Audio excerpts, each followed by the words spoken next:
The prices of the metals have been crazy lately. Gold has reached $4,000 per ounce, that's an all-time high. Silver reached $50 an ounce recently and then fell 5% a few days later.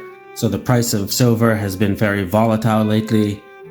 And it makes it a little bit more difficult if you're a collector or stacker at a time like this, because the prices are accelerating very, very quickly. Buying silver coins is much more expensive than it was a year or two ago. It's much more expensive than it was just a month ago. And at a time like this, it's worth taking a moment to think, how do we react? What do we do? Do we keep buying? Do we buy smaller increments? Are we in bubble territory and maybe the prices will drop and it's time to begin to sell? There's a lot of questions. I'm going to tell you what I've been doing. I don't know for sure what's going to happen to the prices. I can tell you what I've been doing.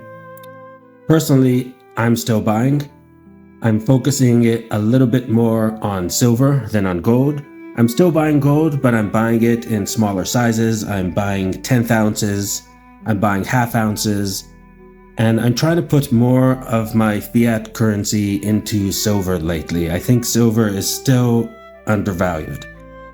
Again, I don't know for sure what's going to happen. The price of silver actually dropped 5% on Friday just before the markets closed. So it's very hard to predict. It's very volatile. But I do think that even if we have more drops, even if when the markets open tomorrow, I'm recording this on a Sunday, so even when they open tomorrow, if the price drops another 5% or 10%, personally, I still think that the long-term future of the metals is good, particularly silver. And I'm going to tell you why. Because silver is really two things. It's a monetary metal, but it's also an industrial metal. So you have two pillars propping it up. First, let's talk about the fact that it's a monetary metal. That means that people use it to store their wealth. They use it as money. Now, these days, you can't actually go into a store and buy something with silver. But you used to be able to, up until not that long ago. It was only in the 1960s that we transitioned out of a system of using actual real silver to buy things at the store, and we began using fiat currencies. We use our debit cards today, we use our credit cards, or we use cash, which is just printed on paper.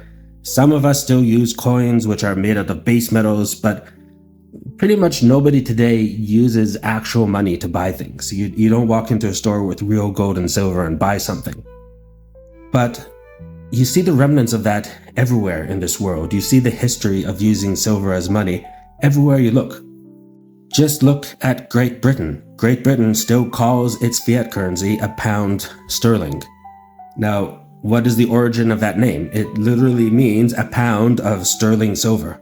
Sterling silver is a type of silver that is 92.5% pure. You see it used a lot in cutlery and vases and all sorts of candle holders and so on. It's used in jewelry. Sterling silver is a type of precious metal that was used for thousands of years as money. That's why they call their currency a pound sterling, a pound of sterling silver. But here's the thing. Today, it's not really a pound of sterling silver. Today, it's just a name. It's just a number on a computer screen. And today, a pound sterling can't buy you much. What is that? It's like, I don't know what the rate is between a pound sterling to whatever currency you're using in your country where you're watching this video from. Here it's about, I'm in Canada, so here a pound sterling is about $2 Canadian. It's nothing. What can you buy with that? Like a pack of gum, right? But if you still had the original pound sterling, the original big chunk of silver, which weighed a pound and was 92.5% pure, that would probably be worth about 1,000 Canadian dollars today. It would still buy you quite a lot of goods and services. So that just shows you that these fiat currencies that we use, they're depreciating in value. The pound sterling, which we used to be real silver and used to be able to buy you quite a lot of stuff, today, the fake version of that can barely buy you anything. And this is true for fiat currencies all over the world. In the early 70s, the US dollar could buy you quite a bit of stuff. A dollar was a lot of money in the early 70s. This is only 50 years ago. And since then, over the past 50 years, the US dollar has lost 99% of its value. 99% is gone. All that we have today is just the last 1% that we're all fighting over. That's just the last 1%. And that 1% is dying too. It's losing value all the time as governments print billions and billions and billions of these things, of these fake currencies, and they dilute all the dollars or pounds or any other fiat currency that you have. It's constantly being diluted day after day after day. And you can't just print more silver. You can't print more gold. So gold and silver, it's always going to be valuable. Now, some people criticize gold. Warren Buffett is famous for this. And I love Warren Buffett. I think he's a genius. He's a mentor. But when it comes to gold, I think he's wrong. He says famously that gold is just a pet rock. All it does is it sits in your safe or on your table and it looks pretty. And that is true to a certain degree. But gold specifically has a long history of being used as a monetary metal and being used as jewelry. And it's still extremely important for both these reasons. Just look at India, for example. Over 1 billion people live in India, and gold is still extremely important in that culture. Every Diwali, Indians are buying gold. They collect it, they pass it down as heirlooms. It's jewelry, it's a monetary metal, it's a precious metal. This has been true for thousands of years around the world. It's still very true in many countries in the East, in India, in China, across the Middle East, and still in the West. I mean, there's a lot of people who stack these metals in the United States and Canada and in Western Europe. So all over the world, people understand that gold is valuable, even though, I mean, Warren Buffett is right, it doesn't do anything. It is, in some sense, a pet rock, but it's not a fad. This is a pet rock that has been popular.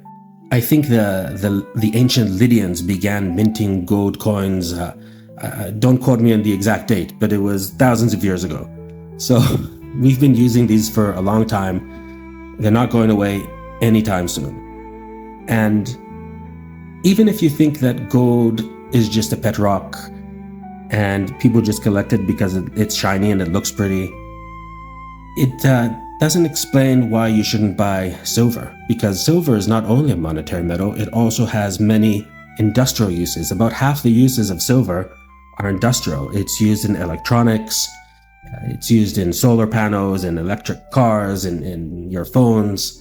Silver is everywhere, and there's a huge demand for silver in the world. There have been silver shortages recently. So even if people in the future break from this tradition of thousands of years of using silver and gold as monetary metals, they still have industrial uses.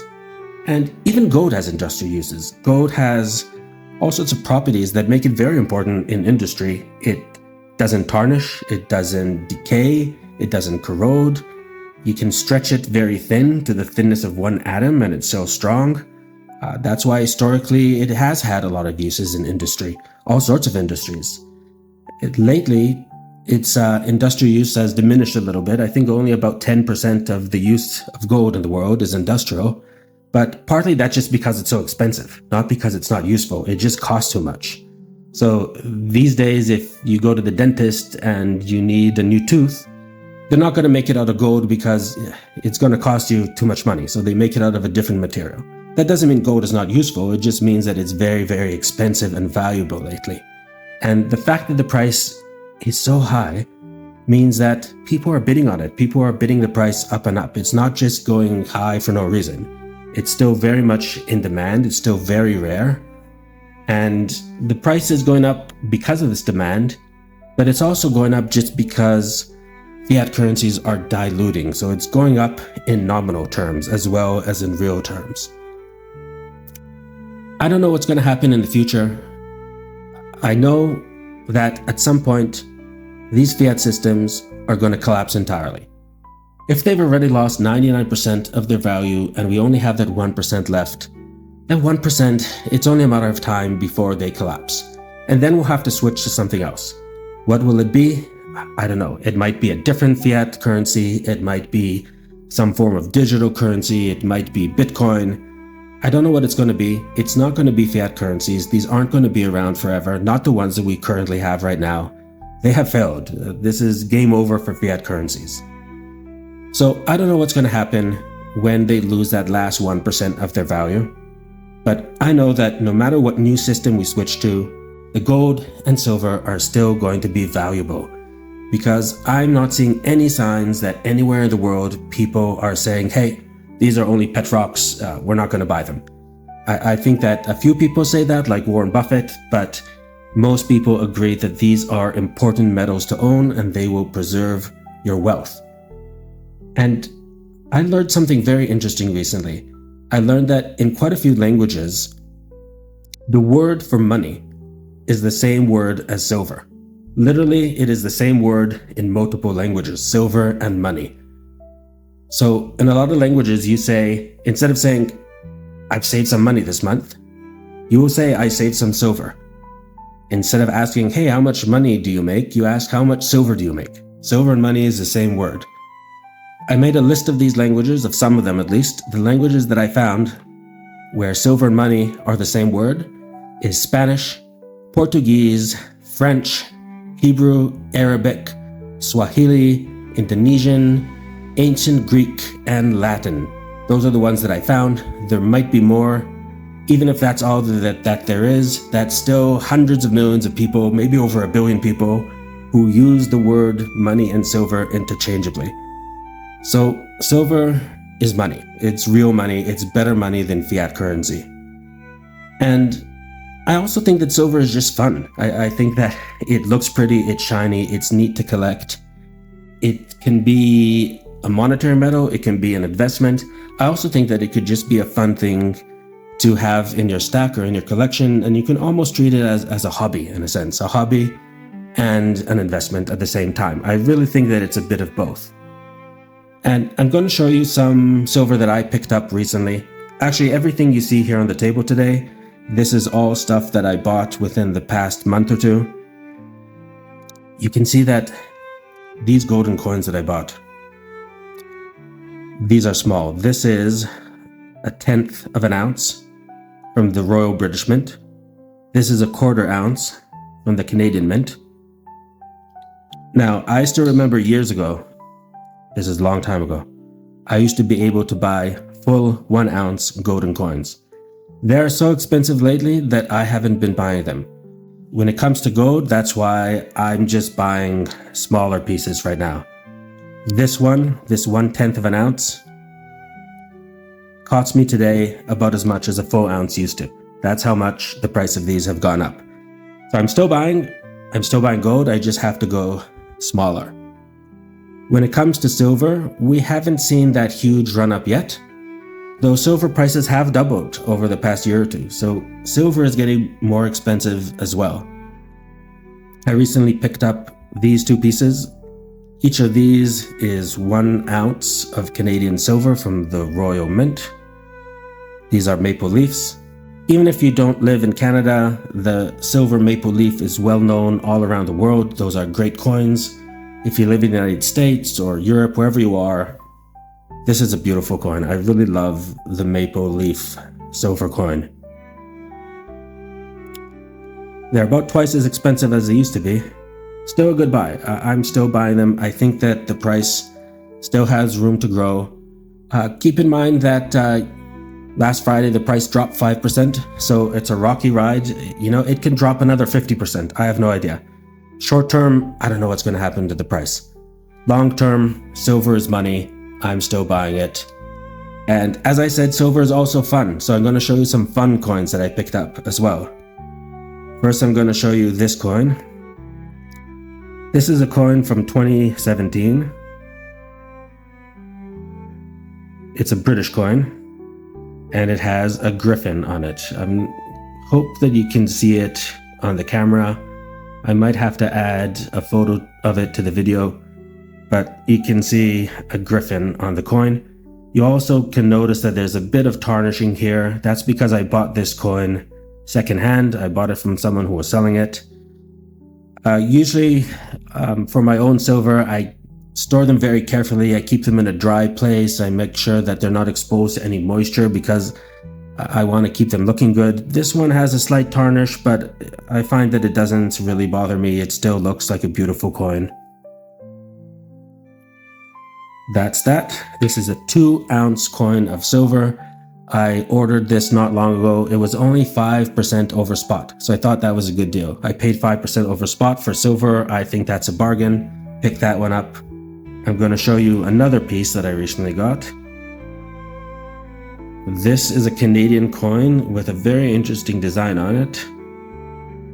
This is a giant squid, or a kraken, grabbing little ships in his tentacles. I'm not sure if you can see on this camera the little ships that he's crushing in his tentacles. If it's hard to see in the video, I might add an image of this as well. There, I think you can kind of make it out. So, really cool design. I love the octopus crushing the little ships. Here's Queen Elizabeth on this side. This is a 5-year-old coin. It's from 2020. Bought this one secondhand as well. This one still looks brand new. It's still very sparkly. No tarnish on it. And when I say that coins are fun, it's when I mean coins like these, where you can discover people who are selling old, interesting coins with interesting designs on them. There's the griffin, there's the octopus. Personally, I like collecting coins with animals on them. I have a bunch of other coins with different animals on their faces. That's the part that for me is not just being a stacker, it's also being a collector. Let me know in the comments, how do you view this activity that we pursue? This collecting of coins and precious metals. Is it a hobby for you? Is it an investment? Is it a little bit of both? Some people treat it as insurance. Let me know in the comments what you think. Let me know if you're still buying even at these high prices. Let me know if you think the prices are going to go up or whether we're at a top and we're going to see a big drop. I'll see you in the comments. And don't forget to like, don't forget to subscribe. See you in the next video.